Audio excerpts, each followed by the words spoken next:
ఇవి 2 రోల్స్ని నేను ఇలా కట్ చేసుకున్నానండి. ఇది కట్ చేసుకున్న తర్వాత నా దగ్గర ఇలాంటిది ఒకటి ప్లాస్టిక్ది ఉంది. అది నేను ఇలా రౌండ్ షేప్ వచ్చేటట్లు కట్ చేసుకున్నాను.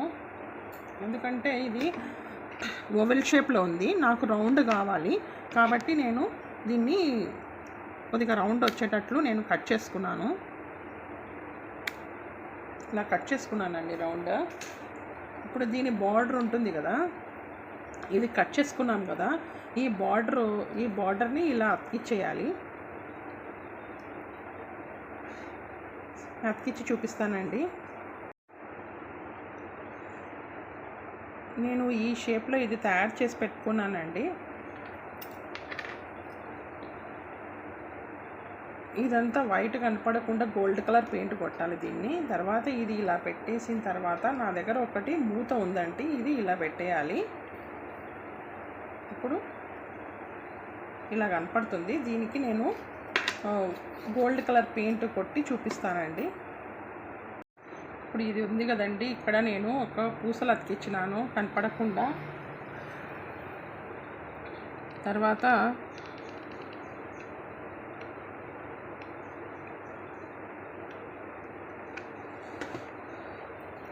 తర్వాత ఇది నేను కలర్ పెయింట్ కొట్టినాను కదండి, ఇది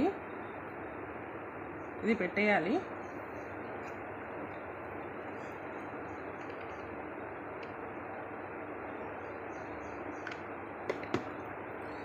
తర్వాత ఇది పైన పెట్టేస్తానండి ఇలా.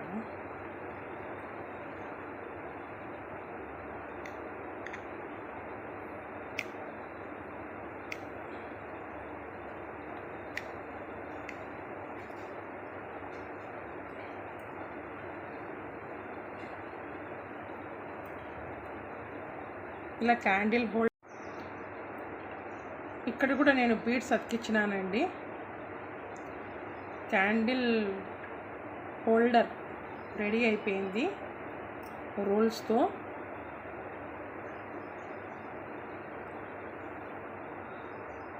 ఐడియా వచ్చేసి ఇంకొక హాఫ్ ఉంది కదా, దీంతో నేను క్యాప్స్, ఏమన్నా క్యాప్స్ ఉంటాయి కదా, ఆ క్యాప్స్ తీసుకోవాలి. ఒక 2 క్యాప్స్ తీసుకున్నాను నేను, ఇదొకటి. దీన్ని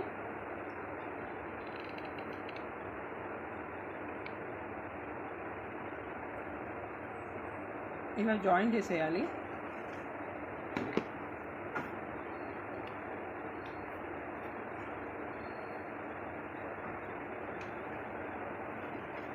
తర్వాత పైన కూడా అంతే అండి, ఏదో ఒక క్యాప్ తీసుకొని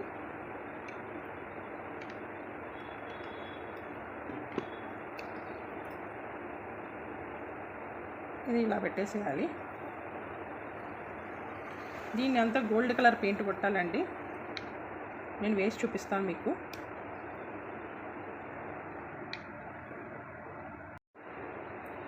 ఇలా నేను మూతలు ఉన్నాయి కదా, ఈ మూతలతో నేను ఇలా చేస్తాను కదా.